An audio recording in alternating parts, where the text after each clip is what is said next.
सुप्रभात बच्चों, आज हम आपके बीच चर्चा कर रहे हैं meaning of growth and development, वृद्धि एवं विकास का अर्थ।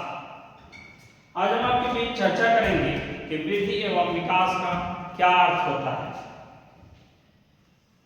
और हम आप इस बात को भली भांति जानते हैं कि वृद्धि एवं विकास दोनों शब्द बिना कोई भेदभाव के पर्यायवाची रूप में जाने जाते हैं। पर्यायवाची रूप में इसलिए जाने जाते हैं और इसको काम में इसलिए लाए जाते हैं कि इसके माध्यम से गर्भावस्था की विभिन्न शक्तियों का आदान प्रदान किया जाता है, विभिन्न प्रकार की गतिविधियों का आदान प्रदान होता है और उन गतिविधियों के माध्यम से बच्चों के अंदर अलग अलग प्रकार की रूपरेखाओं का निर्माण होता है।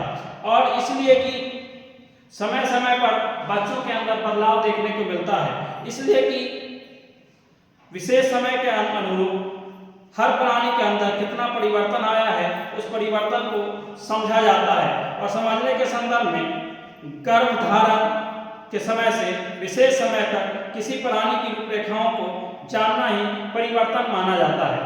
इस परिवर्तन की प्रक्रिया में हम वातावरण की शक्तियों और शिक्षा का बहुत हाथ होता है, इसलिए कि ये हमारे व्यक्तित्व को निखारने का काम करते हैं और विभिन्न पहलुओं को शारीरिक, मानसिक, सामाजिक, संवेगात्मक, नैतिक एवं वृद्धि एवं विकास के संबंध में अलग अलग रूपरेखाओं का निर्माण हो पाता है।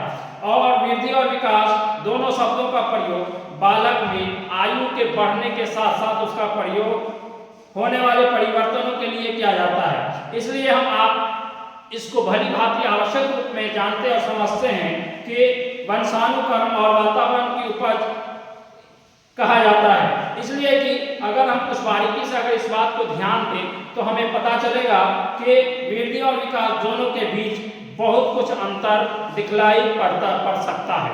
इसलिए कि इस अंतर को हम भिन्न भिन्न प्रकार से वक्त देकर के समझ सकते हैं। पहला ग्रोथ, जिसको हम आप वृद्धि के नाम से जानते हैं। दूसरा है डेवलपमेंट, जिसको हम आप विकास के नाम से जानते हैं। तो पहला ग्रोथ में क्या क्या आता है उस पर हम चर्चा करते हैं। ग्रोथ वृद्धि शब्द का जो प्रयोग होता है वो संबंधित परिवर्तनों से होता है और जिसको हम आप क्वांटिटेटिव चेंजेस के नाम से जानते हैं। इसलिए कि जैसे बच्चे बड़े होने के साथ साथ उसके आकार, लंबाई, ऊंचाई और भार आदि होने वाले परिवर्तन को वृद्धि कहकर पुकारते हैं।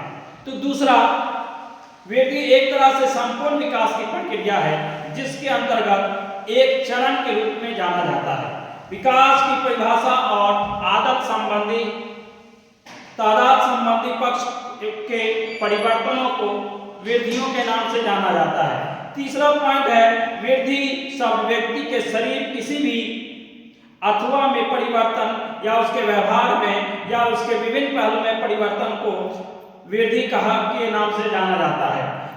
नेक्स्ट है वृद्धि की क्रिया आजीवन नहीं चलती है, बालक द्वारा परिपक्वता मैच्योरिटी ग्रहण करने के साथ साथ यह समाप्त हो जाता है। जब बच्चा मैच्योर हो जाता है तो ये वृद्धि होना बंद हो जाता है। उसी टाइप से वृद्धि के फलस्वरूप हम इस बात को सब भली भांति जानते हैं कि वृद्धि के फलस्वरूप होने वाली परिवर्तन बिना कोई विशेष प्रयास के होता है उसका, इसलिए कि उसके वातावरण और दृष्टि गोचर पर निर्धारित होता है। साथ ही साथ इन्हें हम भली भांति भाषा मापा जा सकता है। अगर हम आपकी लंबाई चौड़ाई बढ़ती है तो इसको वृद्धि को मापा जा सकता है। वृद्धि के साथ साथ सदैव विकास भी होते रहता है। इसके माध्यम से ये बच्चों के अंदर मोटापा देखने को मिलता है। अगर बालक में वृद्धि हुई है, उसका वजन ज्यादा बढ़ गया है तो वो भी उससे पता चल जाता है। वृद्धि उसकी कार्य क्षमता पर आधारित होती है, इसलिए वृद्धि का विकास साथ लेकर हम नहीं चल सकते हैं। इसलिए वृद्धि वजन और भार से रिलेटेड होता है। और विकास डेवलपमेंट, विकास जो है किन कारणों से होता है मैं उस पर चर्चा करूं। विकास शब्द वृद्धि की तरह केवल परिभाषाई संबंधी परिवर्तनों को व्यक्त न कर के ऐसे साधनों पर होता है, उन परिवर्तनों पर आधारित होता है जिसके माध्यम से बालक के अंदर कार्य क्षमता, कार्य कुशलता और व्यवहार में प्रगति होती है।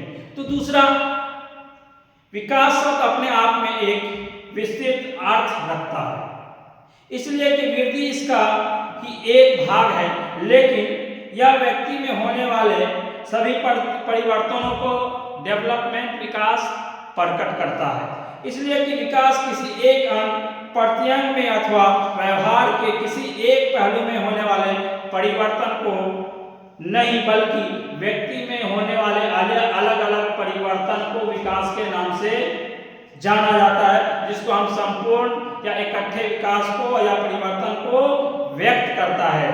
विकास एक सतत प्रक्रिया है जिसको हम कंटिन्यूअस प्रोसेस के नाम से जानते हैं। वृद्धि की तरह बालक के परिपक्व होने पर समाप्त न होकर यह आजीवन चलती रहती है। विकास जो है वो पूरे जीवन भर चलने वाली प्रक्रिया मानी जाती है। विकास सब कार्य क्षमता, कार्य कुशलता और व्यवहार में आने वाले गुणात्मक परिवर्तन पर निर्धारित होते हैं, जिसको हम क्वालिटेटिव चेंजेस के नाम से जानते हैं। इन परिवर्तनों को हम प्रत्यक्ष या अप्रत्यक्ष रूप में जानते हैं और जिसके माध्यम से व्यवहारिक परिवर्तन को हम निरीक्षण की रूपरेखा के नाम से जानते हैं। दूसरी ओर वृद्धि और विकास, इसके माध्यम से ये इस बात को हम जानते हैं कि जो बच्चों में बार बार देखा जा सकता है कि कुछ बच्चों की ऊंचाई, आकार एवं भार में समय गुजरने के साथ साथ कोई विशेष परिवर्तन नहीं दिखाई देता है।